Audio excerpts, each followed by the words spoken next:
tradisi, budaya adat istiadat, misteri Naga Partala di Goa Tamuluang, Kota Halimun, Saranjana, Pamega Saijaan, Pulau Laut, Kota Baru, Kalimantan Selatan.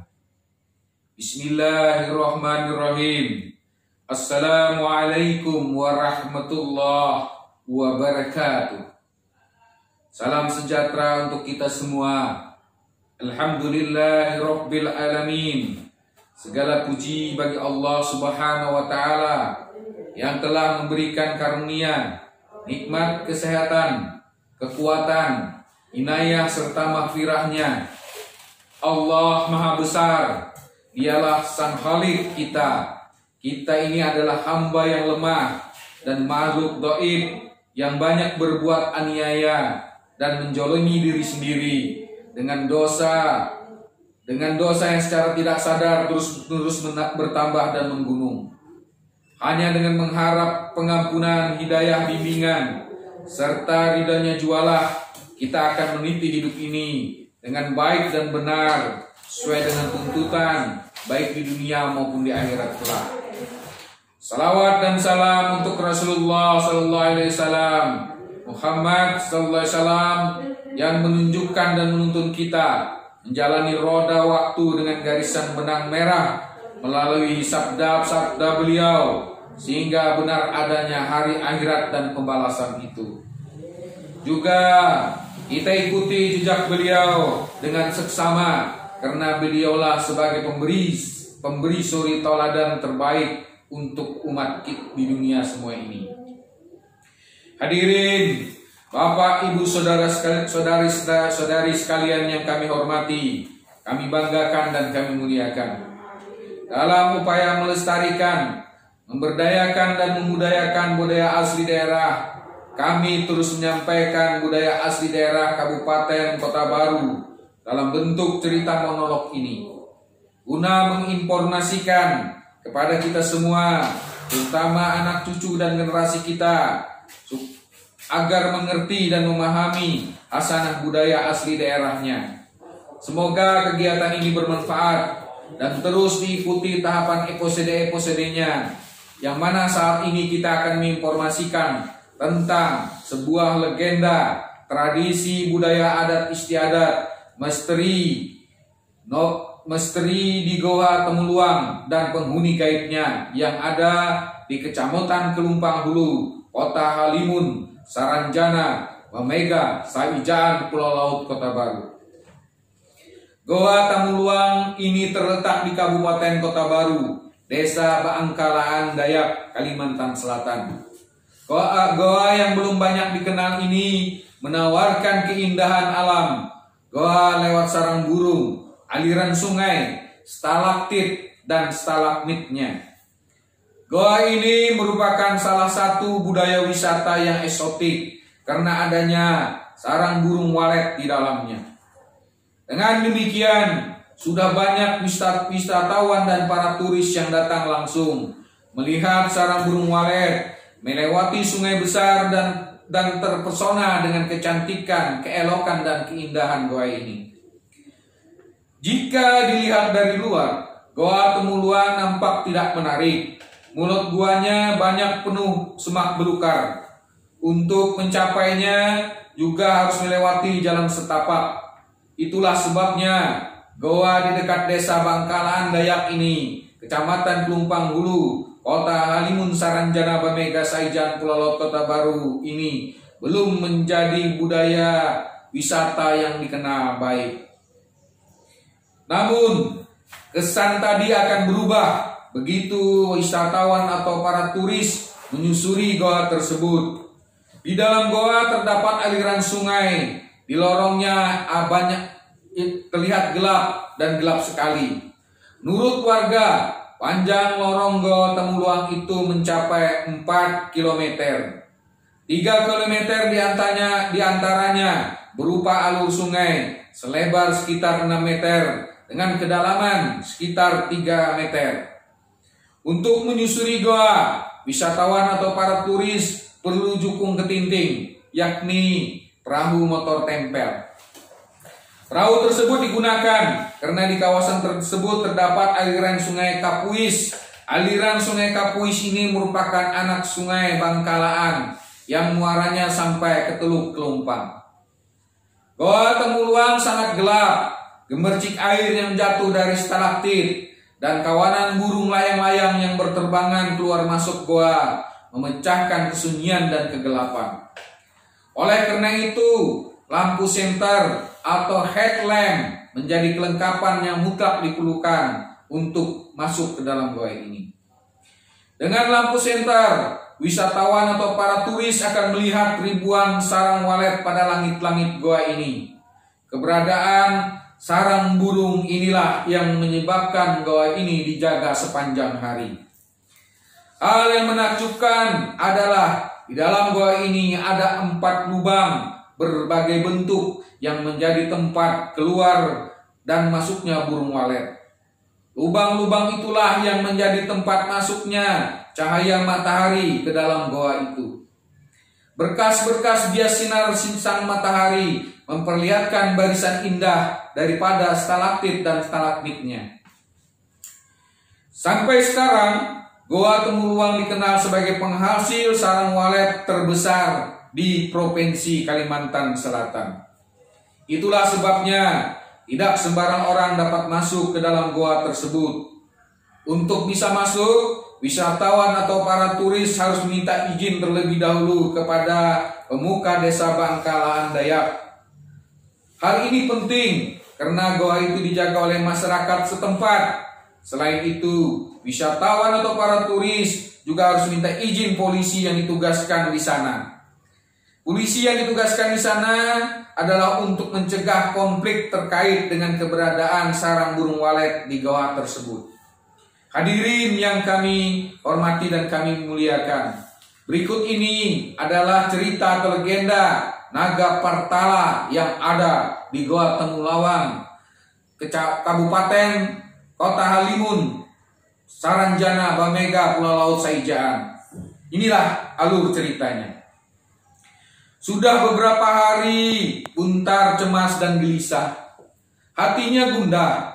Tanah Kuma warisan orang tuanya yang terhampar di lereng bukit mulai ditumbuhi semak belukar. Tapi ia enggan membersihkannya. Setiap pagi ia berangkat ke ladang. Tapi ia lebih sering duduk mencungkung, tercenang di pintu pondoknya.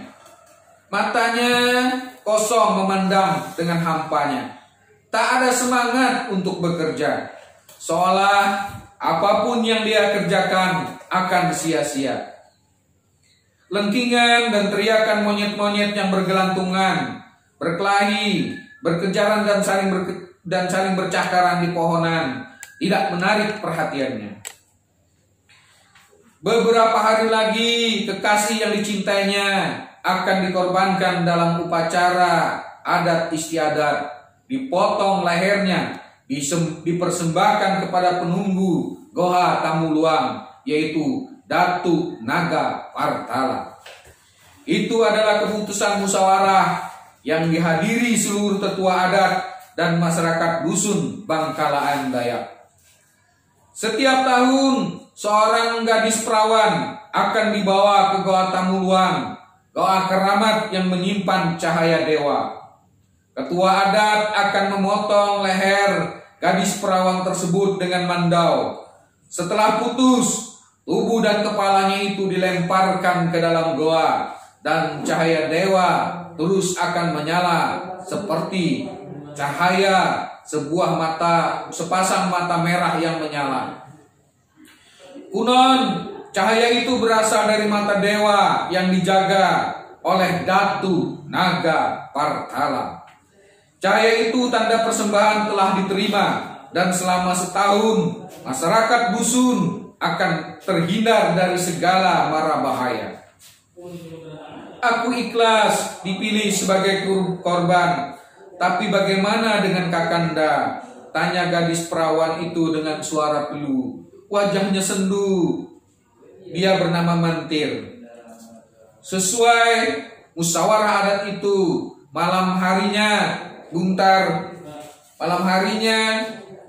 Buntar menyelinap masuk ke bilik mantir kekasihnya. Tangga depan dan belakang rumah panggung dihuni ketua adat dan seluruh warga desa Bangkalan Dayak itu. Dijaga beberapa pemuda dengan mengendap-endap Buntar masuk ke kolong rumah panggung. Di bawah kolong yang gelap itu tersimpan padi dan alat-alat pertanian, juga kandang ternak. Sambil membunyikan suara burung malam yang telah disepakati sebagai isyarat, Buntar menunggu di bawah kolong dekat kandang babi. Mantir membuka lantai bambu biliknya dan Buntar segera naik ke atas. Dalam remang cahaya pelita, mereka berbisik-bisik. "Aku tak rela kau dikorbankan," kata Buntar. "Aku akan mencari jalan. Aku akan membebaskanmu, sayangku. Ini sudah takdirku, sudah tradisi budaya adat kita turun-temurun. Sejak nenek moyang kita tak bisa menolaknya. Kalau tidak dilaksanakan, kita akan mendapat kutukan dewata," kata Mantir, kekasih Buntar. "Shh, tenanglah, percayalah padaku. Aku akan berusaha sekuat tenaga. Seandainya gagal juga, lebih baik kita mati bersama-sama." Dalam keremangan, Buntar menatap Mantir, menanamkan kepercayaan pada diri kekasihnya itu. Itu adalah tatapan mata yang sama, bersemi seperti saat pertama kali mereka bertemu di malam pesta muda-mudi sehabis musim panen tahun lalu. Seekor monyet yang jatuh ke tanah dengan tubuh berdarah membuyarkan lamunan Buntar. Perkelahian di antara kawanan monyet itu telah menelan korban. Nampaknya yang kalah adalah seekor induk. Kepala dan lengannya berdarah banyak, tapi ia tetap mendekap bayinya di dadanya. Dengan tertatih, ia berusaha berdiri, berupaya memanjat batang pohon lagi, tapi ia limbung dan jatuh. Monyet itu menjerit menyeringai kesakitan dan mencakar-cakar ketika Buntar hendak menolongnya. Karena lukanya cukup parah, akhirnya ia menyerah dan membiarkan Buntar menangkapnya untuk mengobatinya. Saat itulah Buntar mendapat gagasan. Sambil membersihkan luka di tubuh monyet itu dengan tumbuhan obat khusus daerahnya yang secara alami ada di sana, ia terus berpikir. Sepulang dari rantauan, ia melihat banyak hal tetap tidak berubah dari dusun kelahirannya. Letaknya yang terpencil di pedalaman dan sukar dicapai membuatnya selalu tertinggal. Dusun Bangkalan Dayak tidak banyak berubah. Segalanya masih sama seperti saat ditinggalkannya dahulu 10 tahun yang lalu. Saat berusia 12 tahun, pamannya yang tinggal di negeri seberang mengajaknya pergi. Dengan berat hati, kedua orang tuanya mengizinkan. Musim panen lalu ia kembali setelah kedua orang tuanya dikabarkan diserang penyakit aneh yang mewabah dusun desa Bangkalan Dayak tersebut. Sebelum itu, adiknya lebih dulu meninggal atau mati. Sebulan setelah ia datang, kedua orang tuanya pun berpulang. Dari pengetahuan yang didapatnya di rantauan, ia tahu bahwa penyakit itu disebabkan gigitan nyamuk malaria. Itulah yang dikatakannya kepada warga.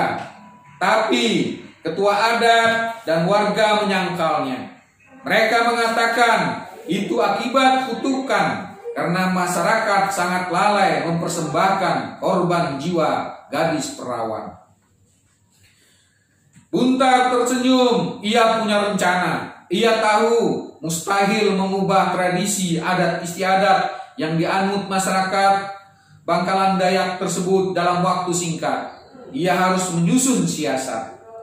Setelah melepaskan monyet yang terluka itu, Buntar naik ke pondok, mengambil sumpit, mandau, dan keranjang perbekalannya. Semangat baru terpancar dari senyum wajahnya. Ia menuruni anak tangga pondok dengan langkah pasti, menapaki lereng bukit dengan gesit dan cepatnya. Tengah hari, ia tiba di goa yang dikeramatkan itu. Di goa itu mengalir sungai yang panjangnya sekitar 5 kilometer dengan sebuah pulau kecil di atasnya. Gua itu memiliki 2 pintu masuk di atasnya. Batu-batu stalaktit menjulur seperti jeruji warna-warni bak pelangi. Ketika kecil, Buntar bersama beberapa kawannya pernah mengintai upacara persembahan korban itu. Upacara itu terlarang bagi anak-anak, tapi mereka nekat untuk melihatnya. Dikelilingi para ketua adat yang duduk merapal mantra, ketua adat menari-nari, seorang gadis perawan meringkuk dengan tangan dan kaki terikat serta mata tertutup. Setelah kerasukan roh leluhur dengan sampan yang dikayu beberapa pemuda, ketua adat berdiri di mulut goa, meranyau dalam bahasa dewa-dewa. Di sampan lain, ketua adat menggontong tubuh gadis perawan yang akan dikorbankan untuk dipenggal kepalanya. Ketua adat mengancungkan mandau ke angkasa. Detik berikutnya, kilatan mandau melayang di udara dan kepala korban sudah terpisah dari badannya. Saat detik itu berlangsung, Buntar memalingkan wajahnya karena nyeri dan takut. Dengan rasa penasaran, Buntar menaiki sampan kecil yang tertambat di tepi sungai dan mendayungnya ke mulut goa.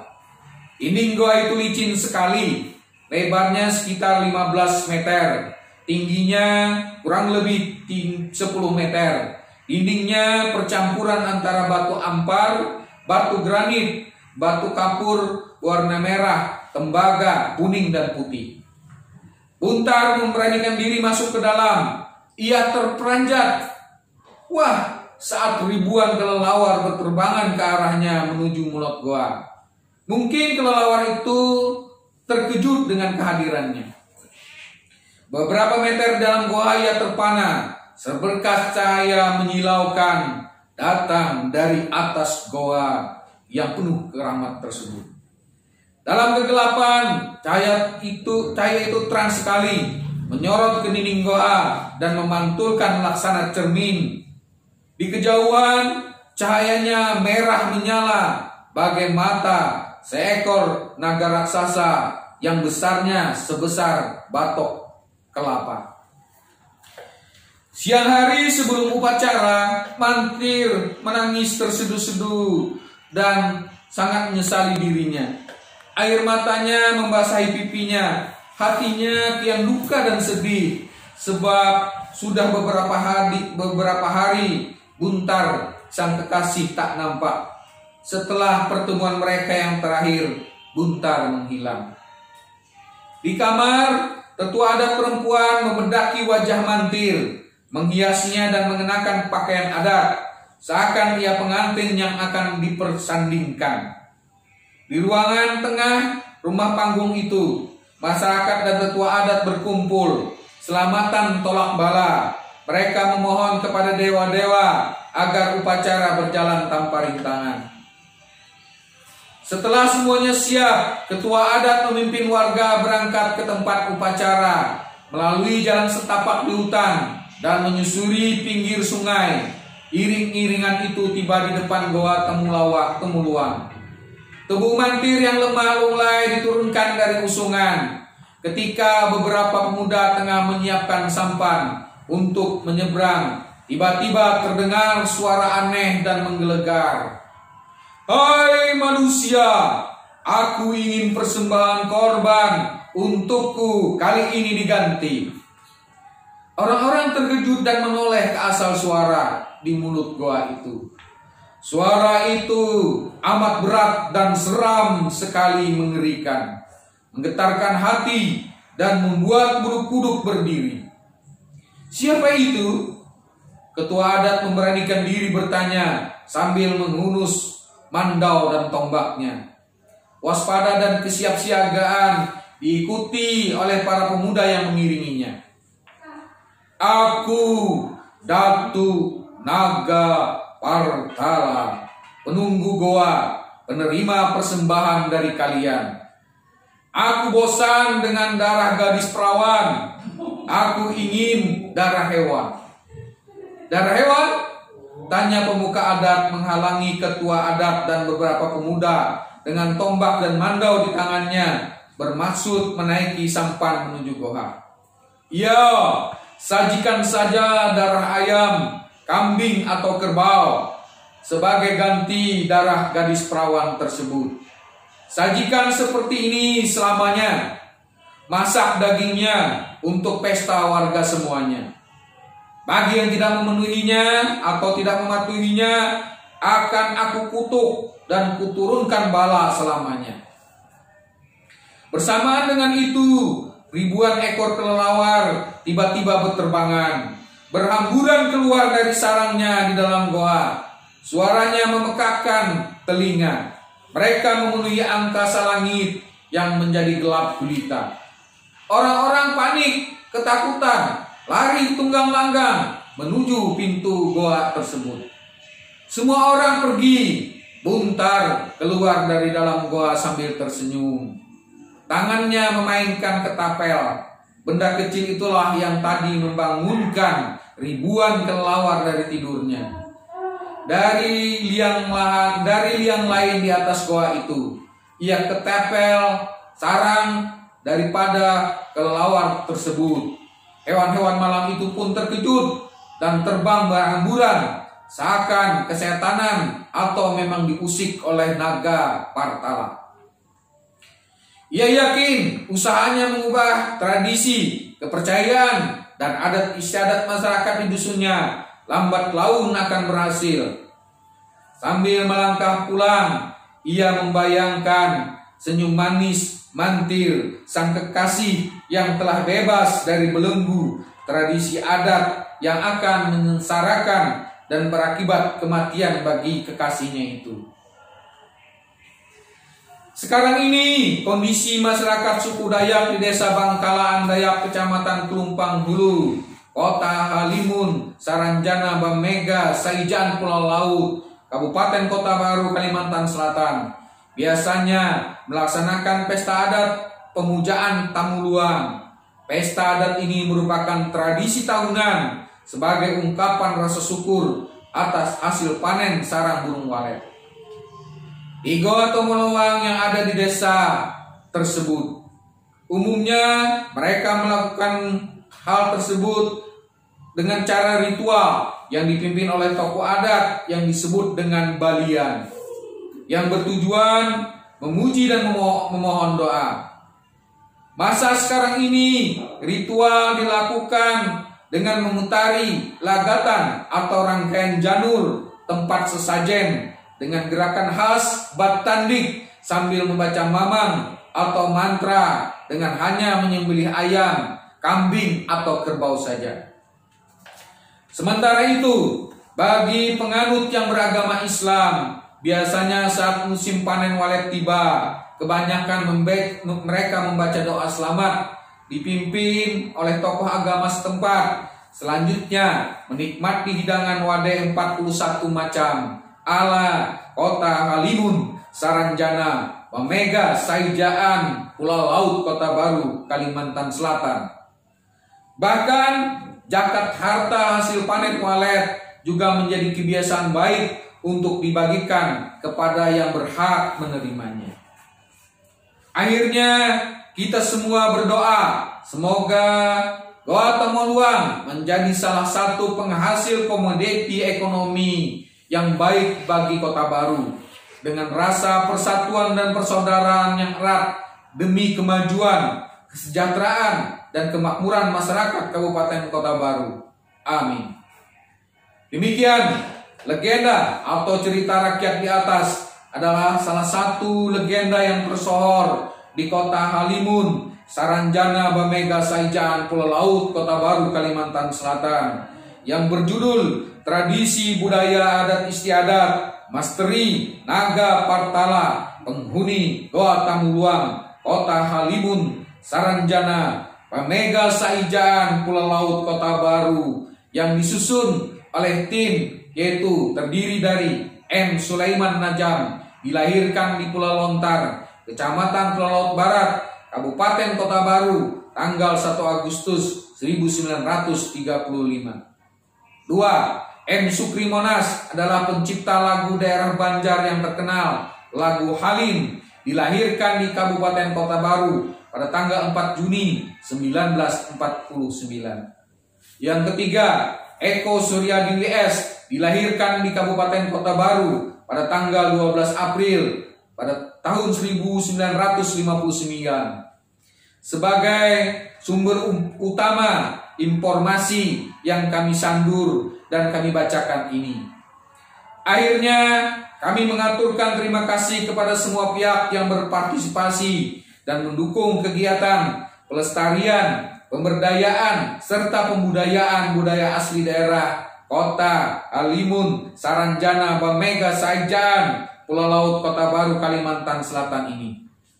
Tentu kami sadar tidak ada gading yang tak retak. Untuk itu kami mohon ampun dan maaf bila ada hal yang kurang berkenan. Dan jangan lupa ikuti terus informasi kebudayaan asli daerah Kota Baru ini melalui YouTube kami.